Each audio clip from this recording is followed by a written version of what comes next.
you go. Okay, so I'm essentially presenting what my thesis research has been over.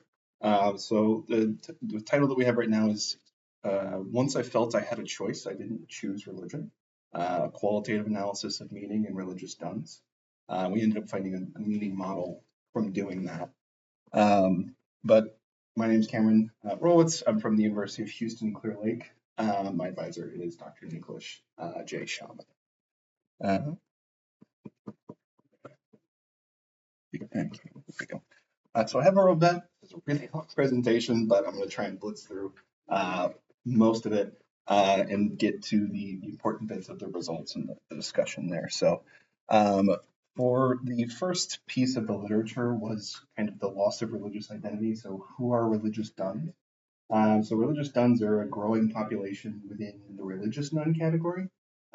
So the definition currently is those who do not currently but previously ascribed to a religion. Within that category, there are two subcategories. So there's still practicing duns and then discontinued duns. So still practicing duns make up roughly 32% of religious duns. Those are individuals who still engage with religion or religious activities in some form. For discontinued duns, those are the majority of the religious duns, but those are those who do not engage with any form of religious activity or religion. Building on that, there is religious residue. This was found in both still practicing and discontinued duns, but this is essentially thoughts, cognitions, and behaviors that can be directly linked to previous religious thoughts, cognitions, and behaviors.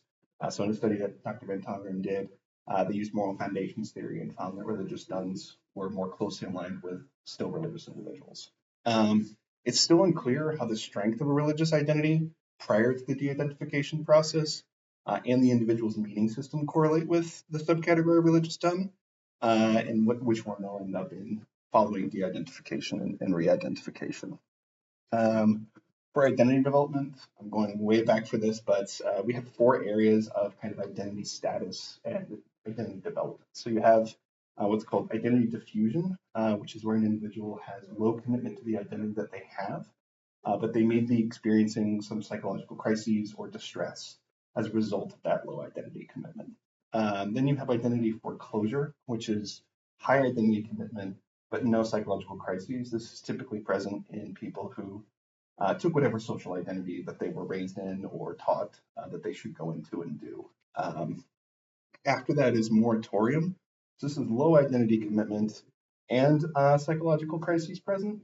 The difference is that they're exploring different identities rather than with diffusion. They're not really sure where to start, where to go. They're just feeling kind of stuck and distressed. Moratorium is where you're exploring different identities. And then finally, identity achievement. So you've got high identity commitment, and the psychological crises of distress that you had in the moratorium phase has been processed as a result of finding that identity. For religious identity, there's been a little bit of exploration in how individuals resolve conflicts with that identity. So there's 3 strategies of resolving that conflict that have been found, where individuals will just continue to engage in normal activities and retain a strong religious identity.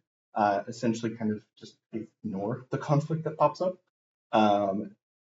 Then there is retaining a religious identity, but voicing discontent with that norm. So that may be, talking with your pastor about maybe a doctrine change in the church's mission statement or theology that you don't necessarily agree with.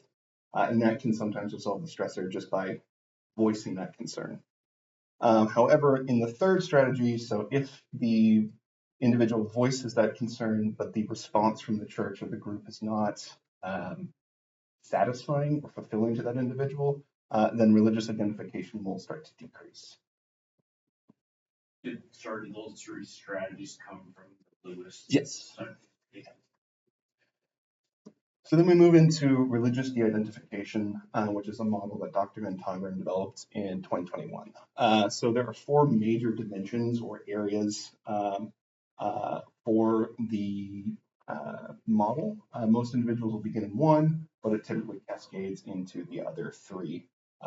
over. So those dimensions are a cognitive component, a moral component, emotional component, and then a social component. So the cognitive component is a shift to disbelief, will result when the individual isn't able to reconcile doubts with the teachings of faith and religious identity.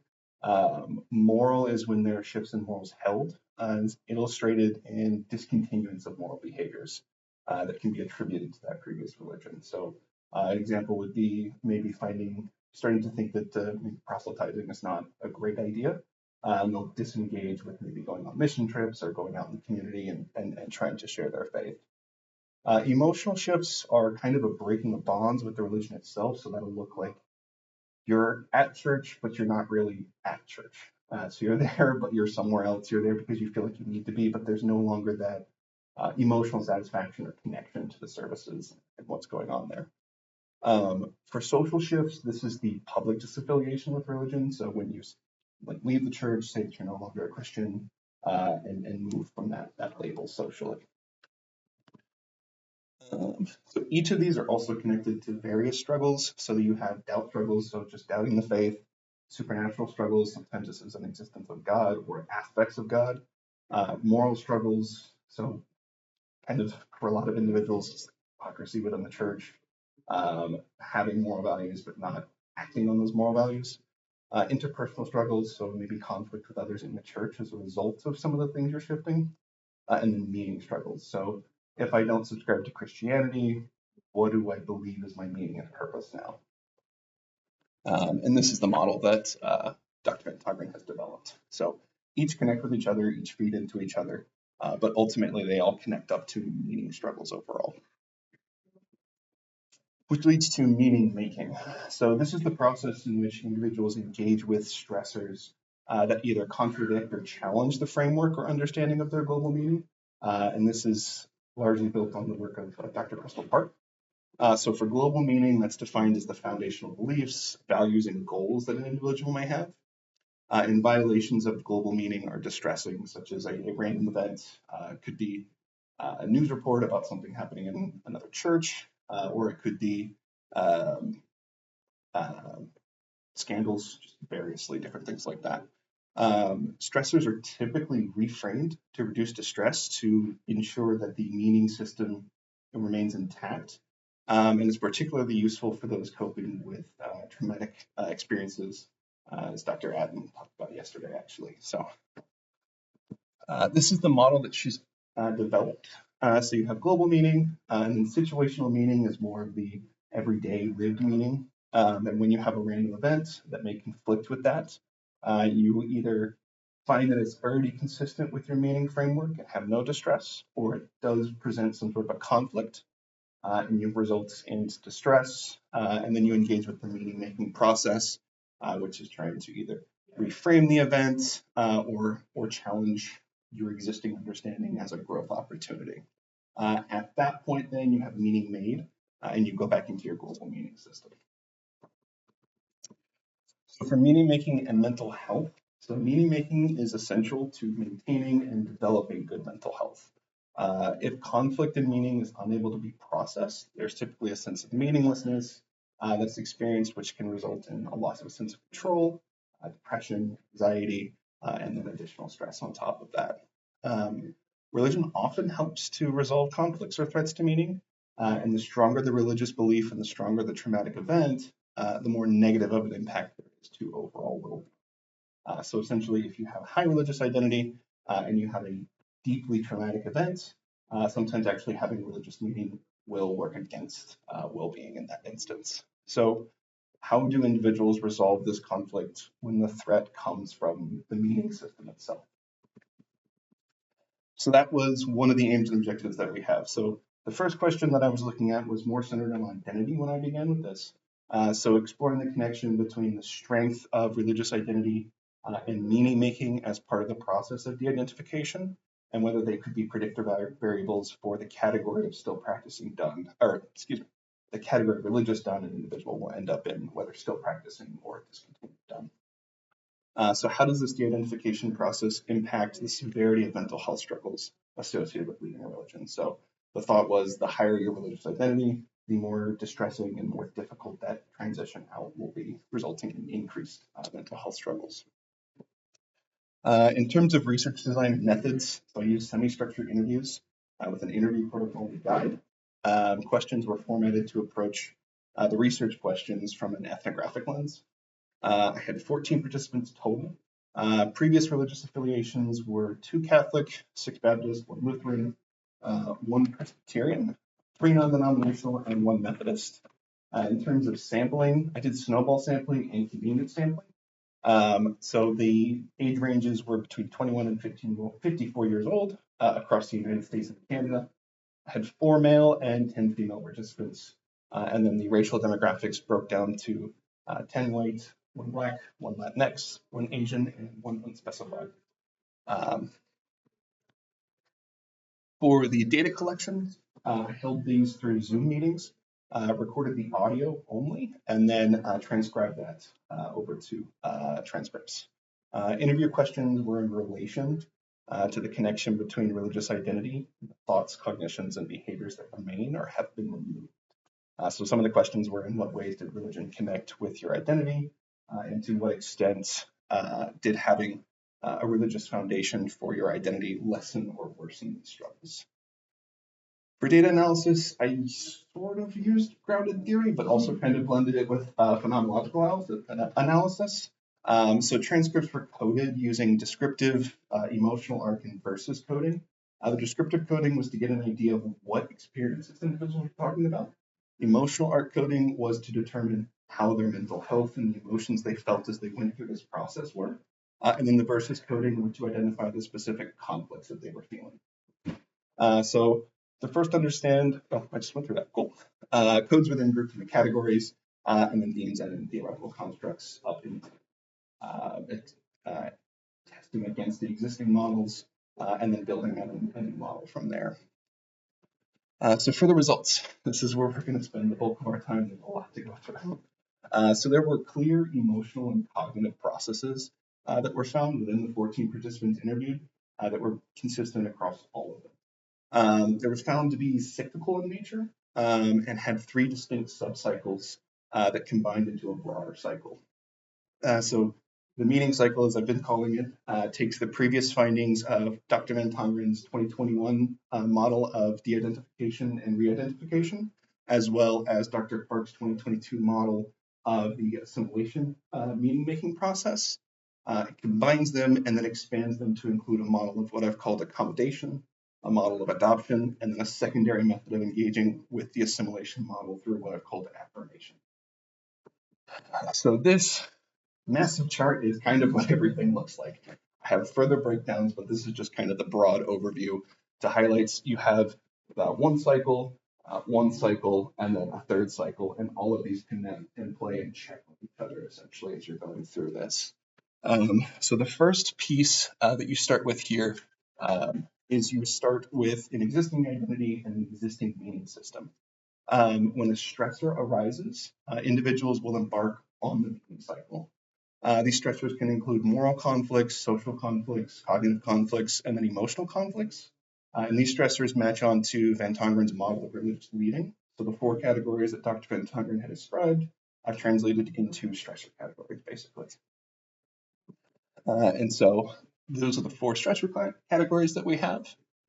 And then for moral stressors, these stressors, similar to what Dr. Van Tongeren talked about, are related to things like death of a family member, prevalence of sickness, disease, starvation in the world. And participants had difficulty resolving the concept of a benevolent, omnipotent, omnipresent, and omniscient God allowing such moral conflicts in the world. So for example, I had a participant that survived in a shooting, and the response from the family members and church members and friends increased and aggravated the stress felt within that moral stress category. The participant had already started to socially leave the church, and then when they survived the mass shooting, many church people gave them messages around the reason that I was struggling with depression or PTSD or anxiety because I wasn't spending enough time with God, and they felt very judged and misunderstood. So the participant had questions such as, why would God have to rely on murder to get my attention? It didn't make sense, and I felt really isolated and alone. The next stressor is the cognitive stressors. So these typically result with logic of doctrines that feel contradictory, causing cognitive dissonance that wasn't really able to be resolved. Discussions with clergy and further examination of doctrines only increased questions rather than resolve those conflicts. So one participant had a conflict being with ethical decision making and the duty of the created to obey their creator. Essentially they went into, if we created a general artificial intelligence, is there a moral obligation for that created being to obey their creator? And their answer was no. So then why do we have a moral obligation to obey God? And what that did was not only undercut that obligation, but it also raised a question of what do we do if there is no absolute? For social stressors, these stressors are a result of conflict with others in the social group. Whether it be ostracization through expressing their doubts publicly or not feeling like they fit in because of a disability or behavior that is central to their identity or core values. Participants, especially those who identified as neurodivergent queer, reported significant stress in being required to conform or behave in ways that were not consistent or even possible given their disability or identity that they held. So, for example, a participant shared their experience of coming out about their sexual identity and the repercussions they experienced after teaching Sunday school, stating, the interfacing of my queerness with the church sort of had ramifications throughout the family that were fascinating. They had a positive outlook about it, but they were the only person that was not invited back to teach Sunday school. And the reason that they attributed to that was there's nothing particularly ladylike or femme about them. And I think some people were really uncomfortable with that. So this participant identified as a trans man. So for emotional stressors, this one's a bit more difficult to quantify and understand what it does. But these stressors typically arose in tandem with the other stressors. The stressor was typically characterized regarding anger towards an event, resentment at treatment from the church, or a sense of betrayal during the process of deconstruction. And rarely the initial cause. It's rarely the first stressor that individuals start in. But it does act as a motivating stressor to engage with the meaning cycle beyond what the initial stressors will do. So it's an additional reason I want to resolve this emotional distress, basically. So the stressors will either guide an individual up or down a subcycle, depending on an increase or decrease in emotional distress. So it's really kind of the guiding light through the cycle. So the individuals were forced to be reactionary, or the struggles were reactionary rather than causal to which subcycle an individual will engage with, as illustrated with the participant saying, I spent a lot of time stressed out and worried about what does God want me to do, and not getting answers and feeling very stressed about that. The drive for these participants was to resolve the emotional stressors and a recognition that they could not resolve this stressor without adjusting their meaning system or personal identity, which gets us into the meaning cycle itself. So the first cycle is the assimilation or affirmation subcycle. So these are one and the same, it's just different methods of approaching the cycle. So the first subcycle is congruent with Dr. Perk's model. I left it pretty much unchanged other than adding in the stressor categories. The difference found was that positive or negative method of engaging with it. So negative engagement with the subcycle resulted in increased mental health struggles, and a positive engagement resulted in a decrease in mental health struggles. So the negative method of engaging with it is assimilation, and the positive method is affirmation. So assimilation is when an individual is prevented from reframing or processing a stressor, so they're kind of forced to make it fit, even if it doesn't fit. So trying to force a square peg into a round hole. And this may be due to being a child, maybe being in a high authority environment, to where they feel like they don't have an option but to make it work. And this essentially just puts that stressor on the back burner. It doesn't really go anywhere, but they'll build over time. The positive method is when you are able to reframe in a way that is consistent with the meaning system that you have.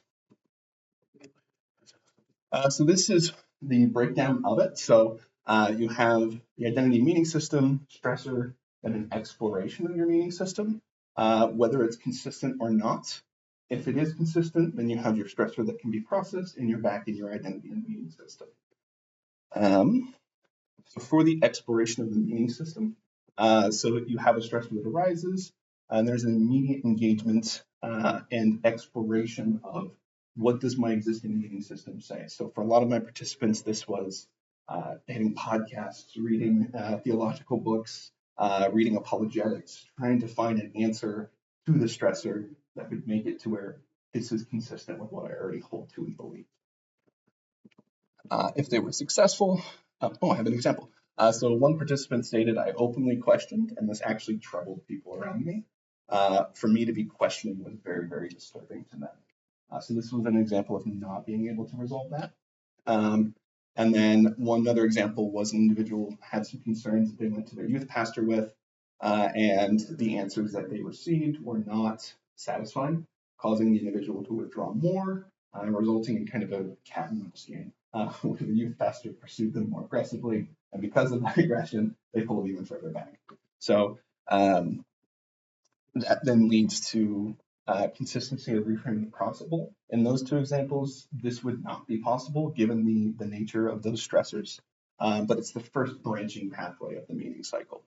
So this would essentially allow that stressor to be processed. There's nothing that needs to be changed or adjusted. This fits within my meaning system, my worldview. I'm good to go. One example that I had actually was a participant while they were still Christian. They read a book that actually helped them resolve their fear of hell. That was consistent within their meaning system. So the final step is the stressor being processed. So it's a final check against the stressor in the meaning system. If the stressor is congruent, then you're back at the start of the cycle, essentially. Participants reported a sense of calm and resolution of many of the anxieties and mental health struggles that they were going through as a result of that stressor. However, if it's not congruent, then we need to go into the accommodation subcycle, essentially. So this is the first subcycle to engage with when there is an inability to resolve that stressor. Essentially, what this cycle does is you're adjusting a value or a teaching that you hold to.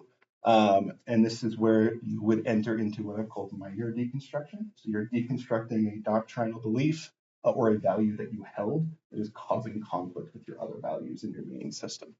You make that adjustment, then you go back into the assimilation or affirmation subcycle.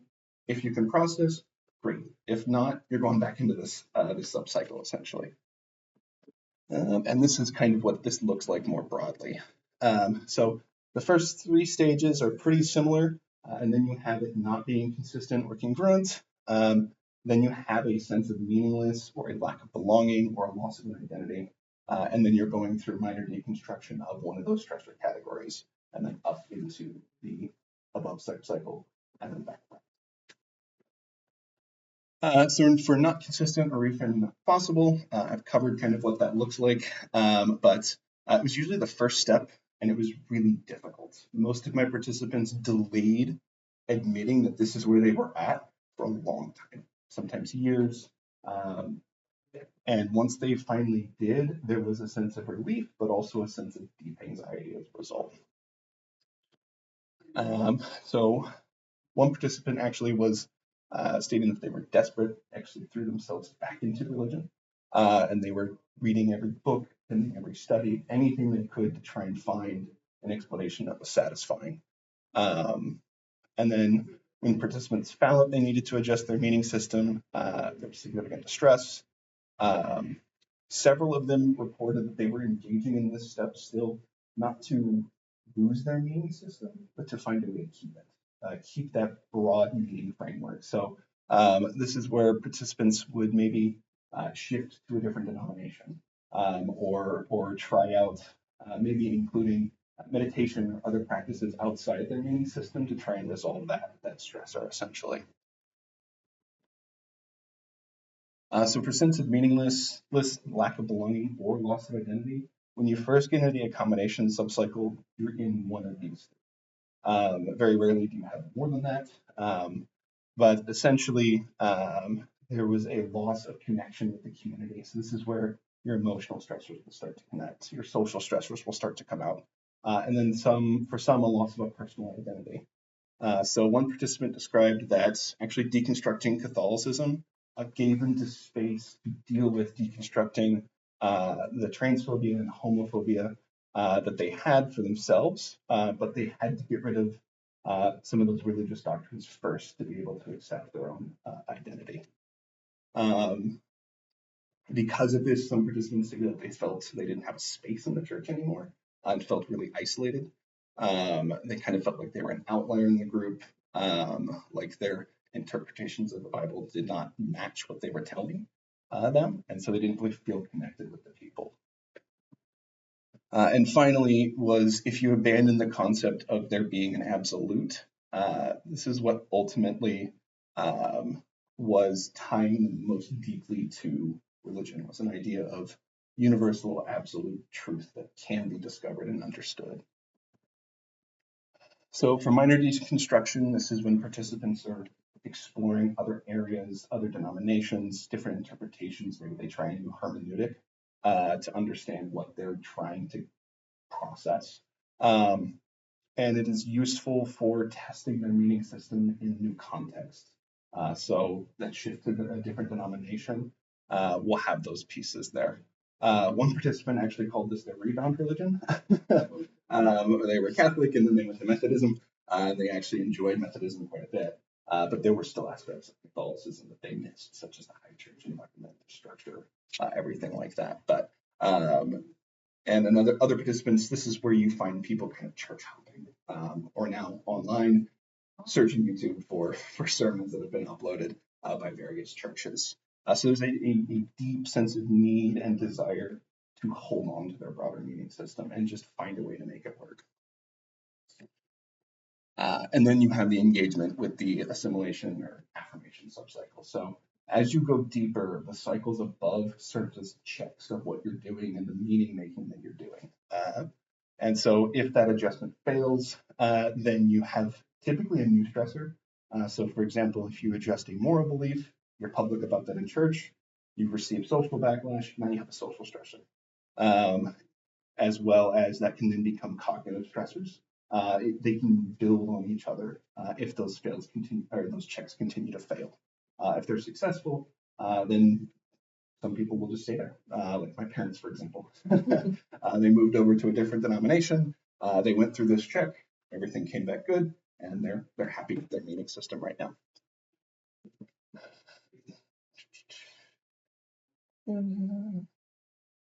So this is more of the mental health that people were looking at with their engagement with this cycle of just feeling this kind of anxiety loop that they were kind of stuck in. And the more that those checks failed, the more the anxiety mounted and built. And then after multiple attempts of attempting to resolve each of these stressor categories, they felt that there was the final test of that central belief in a universal absolute truth. Once all of those stressor categories were activated, and then that final check was against the idea of universal absolute discoverable truth, is when they would then move into what I've called the adoption subcycle. So they're testing a core central foundation that the meaning system is built upon. When that fails or is no longer satisfying, now you have to throw everything out. And they're rebuilding a sense of identity, a sense of belonging, and the meaning system all in one go, and trying to resolve all of these stressor categories at one time. So it's the most catastrophic cycle that people can go through. Most of my participants went through this once, maybe twice. They spent most of their time in the above subcycles. So this is when you have that sense of meaninglessness, that loss of community, and a loss of identity. From here, individuals go through what I call major deconstruction. And this is where instead of just focusing on one stressor category, you're trying to do the work across all of them and find values and virtues or beliefs that are congruent across all of them. It is the most sensitive one. It's very difficult. People often feel that they have to go through it alone. as much as they do not want to. But it's hard for them to identify which do I focus on. Do I focus on figuring out who I am? Well, then I need to check that against social groups. If that's not right, then I need to maybe adjust what I'm looking at in a meaning system. So it's a really deep and long process that takes individuals several years typically to go through. So this is kind of the broader breakdown of what the cycle looks like. So for the sense of meaninglessness, lack of belonging, loss of identity, I touched on this already. But once the aggregation of these stressors leads to those combining, you have a participant that said that this was the final piece to fall, and it was very stressing for them. I went to religion for the sense of meaning. I was searching for a framework to live my life by, and that is what I thought they were. It was a religion in which I sought those answers, and you want to ask the question, what replaces religion? And the answer I came to is nothing. I don't need an absolute. And that was part of accepting the all or nothing proposition that they felt they were being presented with in religion, specifically organized religion. Most of the participants, after going through this cycle, still held deep faith or spiritual beliefs, but had a rejection of the organizations that they were previously part of. It was a transition from social religion to more individual religion, basically. So major deconstruction is, as I mentioned, drastically adjusting multiple different aspects and multiple different categories. One participant said that it was the rebar in the concrete that was the foundation of their ethics and philosophy. And it was unseen, they didn't realize it, but it was essential. They started going through this deep introspective work. They had to find a new foundation, essentially. Participants also reported a lack of trust in others because they had questions such as, I was wrong before, what if I'm wrong again? Who do I trust? I placed all this trust in my church authority or church figure, and they were wrong. So who do I trust or go to? So it was really difficult for participants to even find a starting point because they needed to trust a book or a podcast or another authority figure. Which is where this is a really sensitive time, where I had some participants who had family members that left and then ended up in another like high control or even cult environment in some instances. Because the idea of staring at yourself for that long can be really daunting. And they felt when another person came in at a vulnerable time and presented a whole new meaning system, it was much easier for them to adopt that and move forward with that. And most individuals, for example, said that it's gone through a lot of iterations. I would say about 8 or 9 years. It wasn't until the pandemic that I got to where I am now. So once you go through this major deconstruction, you have to start reconstructing. So this is where you're testing. It's really kind of both major deconstruction and reconstructing at the same time. You're building the plane while you're flying it, because you can't just take a break from life for a little while and figure all this out. And so it was where individuals would test things, or really start to truly test what they're trying to adopt. And so they were saying that like meaning informs their boundaries, informs their identity. It was the thing that they wanted the most, but for some participants, it was the thing that they found less. And they didn't realize that they had found it until they were just walking one day and realized things are beautiful. I really like this, and kind of stumbled into that. One participant said that it was really instrumental in shaping who they are, but that also all of the pieces of themselves had to be reorganized around a new sense of self. So those questions of who am I and what do I want were really crucial to this process. They did, however, still have some sort of core value that was guiding them through this. For most of my participants, it was the golden rule. So they kept essentially the teachings of Jesus, or the golden rule, but strict religious context of it, and still followed that value through this testing process. Then once it goes through and has some of those tests, they adopt that new meaning system and identity. And upon the adoption of that new meaning system, participants then took steps to test. So now they're going back into the accommodation cycle. They're bouncing between adoption and accommodation while they're testing these values. Once they feel that they've got enough that have come back correct, then they're going to go all the way up to the top. And for all of these participants, essentially, they stayed in that space. For most of my participants, they essentially highlighted that the mental cost of continuing to engage with assimilation or affirmation in the accommodation cycle was worth perceived fulfillment of their personal value of continued growth as a person. And so they would continue to engage with this over and over, especially since once they tested absolute universal truth, the value they replaced it with was often relative contextual truths. So what's the context? How should I act in this specific instance? And then mental health struggles. I've talked about this kind of throughout, so I'm going to kind of burst through these, but with assimilation and affirmation, it was anxiety and depression. For accommodation, it was anxiety and depression compounded with the stressors that weren't handled in the assimilation period, which could potentially be a contributing factor to if there's future research like complex PTSD development. So not dealing with those each individual instances building over time in the background. And then for the adoption subcycle, this was, of course, the most distressing. So there was depression, grief, mourning, many reported suicidal ideation of a lack of meaning and purpose while initially going through this piece. So in terms of the terms of still practicing and discontinued duns, it was difficult to place people in each category. It seemed that for many, they moved in and out throughout the process of engaging with this cycle. There would be periods of, I'm not going to touch this for a while. I'm just going to try and live and survive for a little while. And then there was a pullback into it. Maybe they would go to church every once in a while.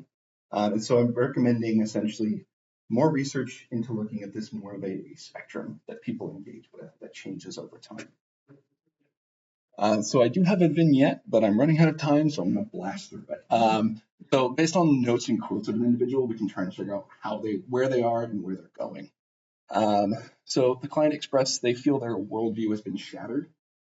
So this is not a whole lot to go on, but they could be starting to question, essentially. So starting to move into the accommodation cycle of what's left, what do I still hold on to, or even the adoption subcycle.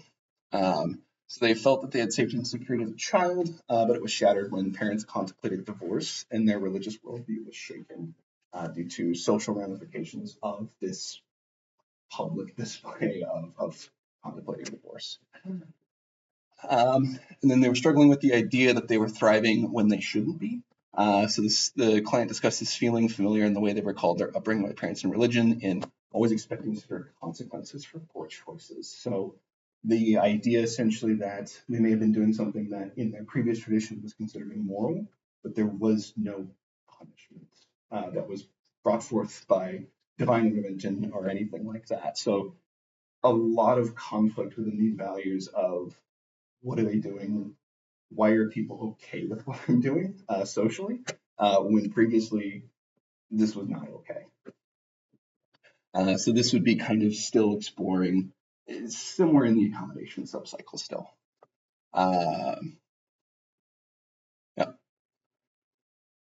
Client reported having a conversation with parents this weekend where they were able to tell them everything that has transpired since their junior year to the present. Reported the conversation went well and much better than expected. Reported they now feel a safety net again and a strong pillar to rely on. It's significantly shifted how they see themselves as well as other areas in their life. So essentially, they've now reestablished a social support, social safety net. So now they feel that they have permission to move into the adoption cycle and start testing those things more broadly. After engaging with this, client reported feeling very integrated to themselves and hopeful about their future. Was able to articulate ways that opening up about their story has drawn others to open up about their stories, as well as giving them words for their own healing journey. So they've likely completed the adoption cycle at this point and are open to the values and conflict and are still adjusting things within their meaning cycle, but broadly have a much more solid foundation to test things against now. For discussion, so primary aims and objectives from the initial aims and objectives, I was kind of right, kind of wrong, mostly wrong. It wasn't just identity. There was that belonging and meaning piece that I had not considered. But over the course of going through these interviews with participants, because it was semi-structured, I could ask different questions. And I think after the second or third interview, participants were really harping on this meaning system idea that I hadn't really considered before. So I adjusted some of the questions to ask questions about that. And because of that, we found there was a deeper connection between meaning making and identity, and that they're very connected to each other. You can't adjust one without an adjustment in some way with the other. And that predicting which category an individual will end up with is kind of impossible, just based off of this study, because it changes and can swing from day to day, hour to hour, depending on what's going on in the individual's life. We found that there were mental health struggles associated with leaving religion, but it was more with engaging with meaning making. When we look at religion as a meaning system rather than its own separate entity outside of that informs the meaning system, then we can see that as I've replaced religion with science, or from a philosophical standpoint, I'm in a rationalist mindset, or I'm in postmodern, different meaning systems like that. And individuals needed to be able to successfully engage with this process to resolve those mental health struggles. In terms of identity development, it gives us a model of how individuals may develop meaning as they grow older.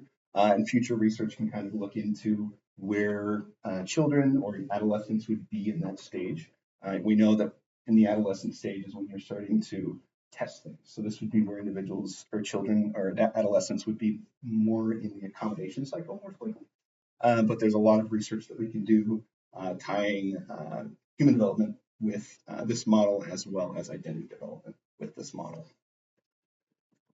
And in terms of de-identification, we've incorporated that. So it's essentially a starting point. Rather than de-identification, I would argue it's more deconstruction because it is more broad than just an identity.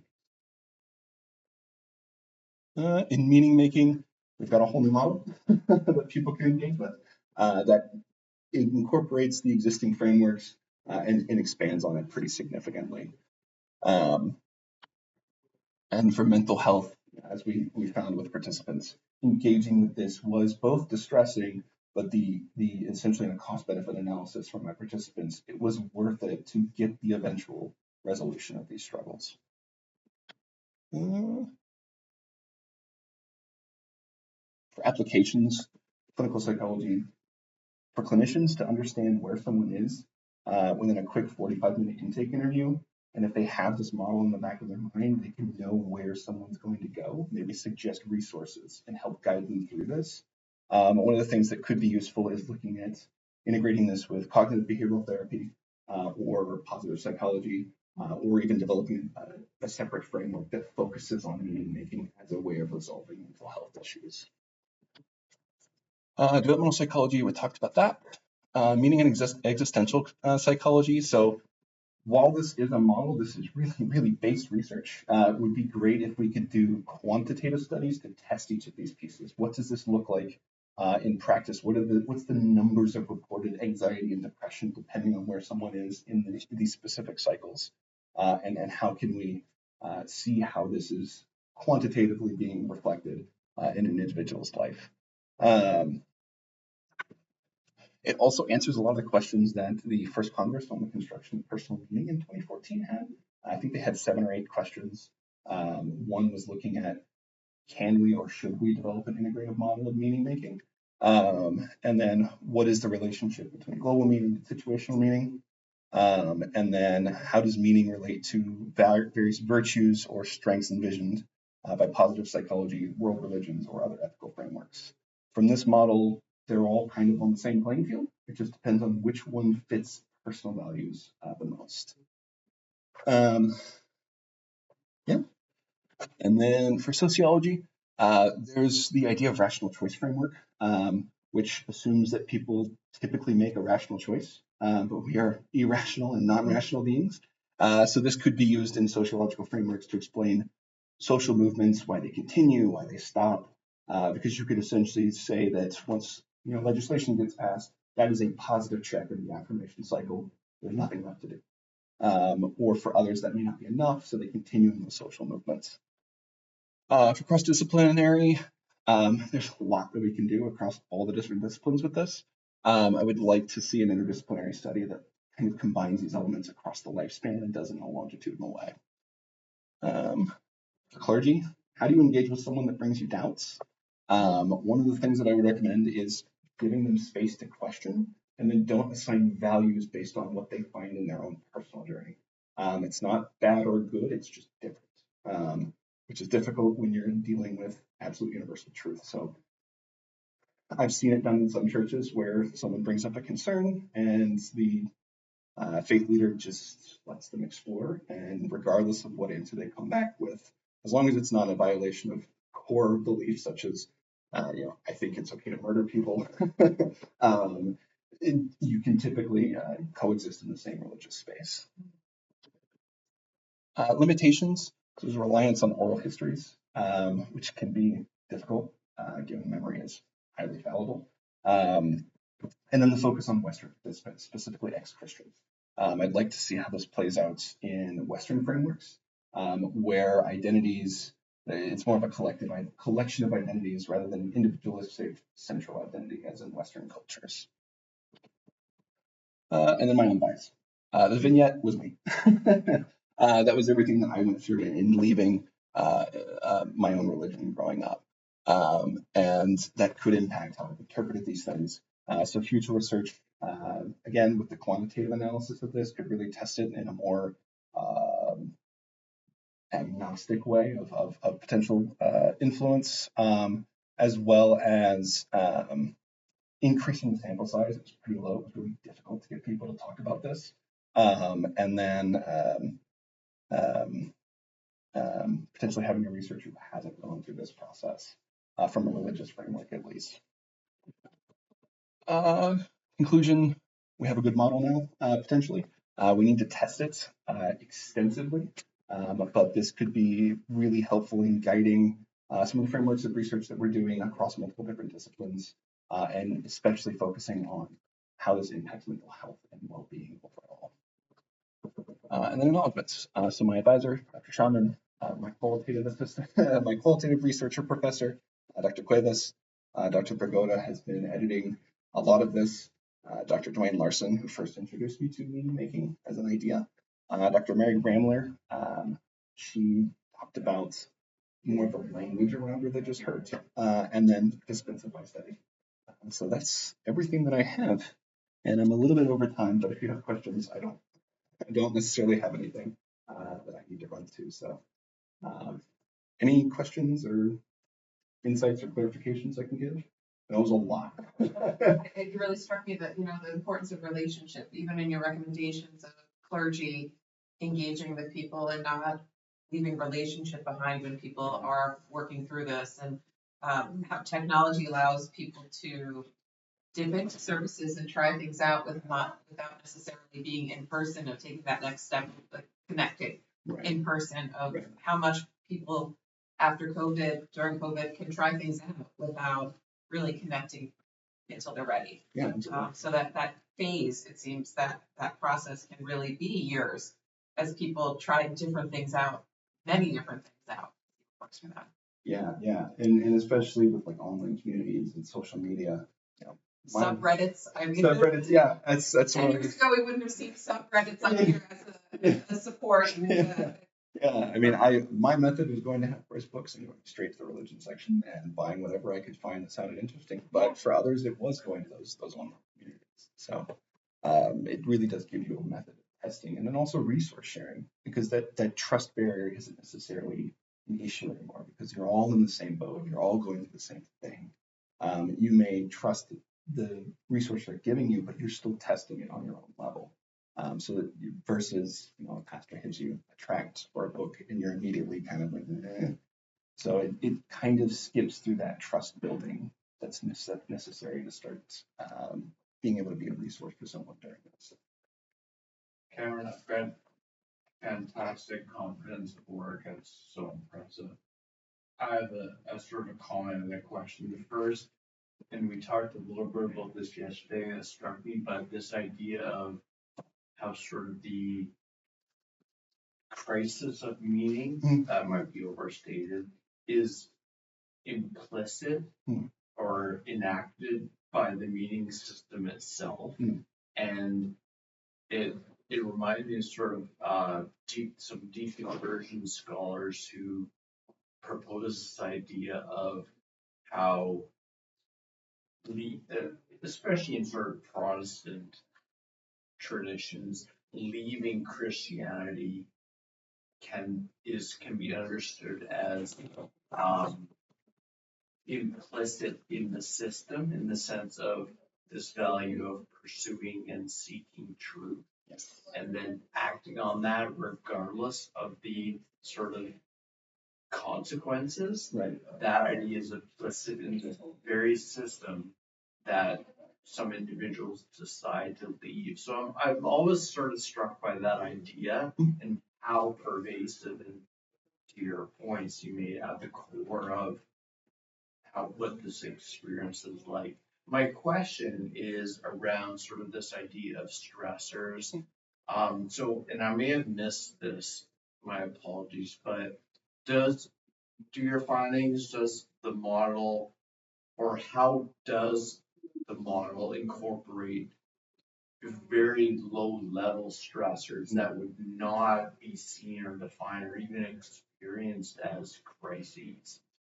Yeah, so I didn't delineate between stressors, right? So that's a good point that I think we could look into with future research is, the degree of a stressor, right, on a level of distress.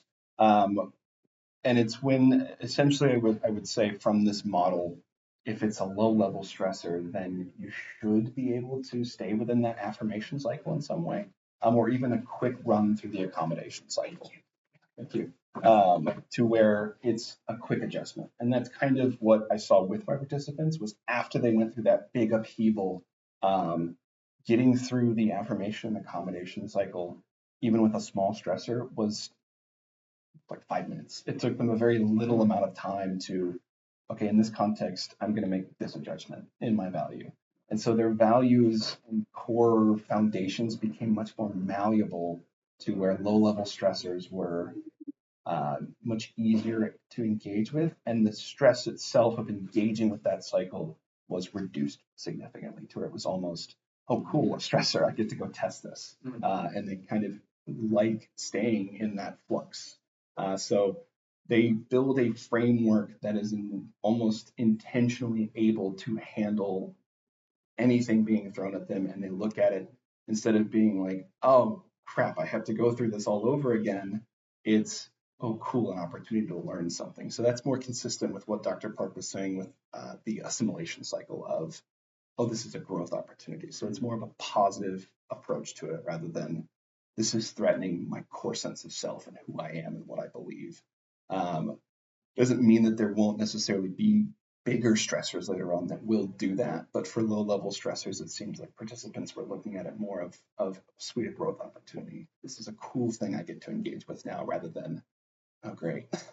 So yeah, I'm sure as you know from our discussion yesterday, my question comes from a place of being very curious about gradual religious change and identity trajectories, right? And sort of this idea of small versus big stressors, and the small ones having this cumulative or even sort of subconscious or just below that level, right, of an individual being able to name that or go through that process of, oh yeah, this is how I did that, right? So that's what spurred on my question of like, does the model, can it handle Yeah, and that's where I would say that that individual, whether consciously or unconsciously, was probably engaging with assimilation of maybe not necessarily being conscious of the stressor, but just kind of putting it in a box for a little while. And then once that happens repeatedly, and those little stressors build into a big stressor, now you're to a point where you can't ignore it anymore. That's when you're going to go further in and start dealing with accommodation and other cycles as a result. So in that regard, I would say this level of the stressor, even small, would probably stay within the highest level. But when they build to a point that they become a big stressor collectively, then you're moving into the lower levels there. Appreciate that.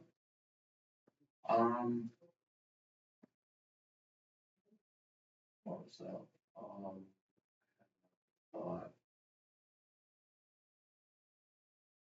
Oh, the whole idea of discontinued duds, and I am aware of Dr. Intogren's work and model, and so maybe it's more a question for other people, but Sure. How is discontinued defined? So that was one that was kind of difficult. So essentially, they wouldn't attend service. So there was in still practicing, you have I think like 3 dimensions of maybe they would classify like agnostics as still practicing done basically because they still hold the idea that there could be a supernatural being. Just there is a cognitive component. Yeah. With discontinued duns, that would be the people that you probably see swing to full-blown atheism, essentially. Of there is no God, I'm not going to church, I'm not going to pray. So there's no higher belief, there's no social activity associated with religion, and then there's no individual activity associated with religion. So those are the kind of 3 dimensions that they're delineating between. Okay. So it does capture that individual level piece. Okay. Yeah, that was my question. That's all I have. I appreciate it. Yeah, thank you. It's fun. I get to ask whatever I want. Yeah. So thanks for coming. I appreciate it. Yeah, I know. I was looking forward to it. I know I ran some folks in the hallway who wanted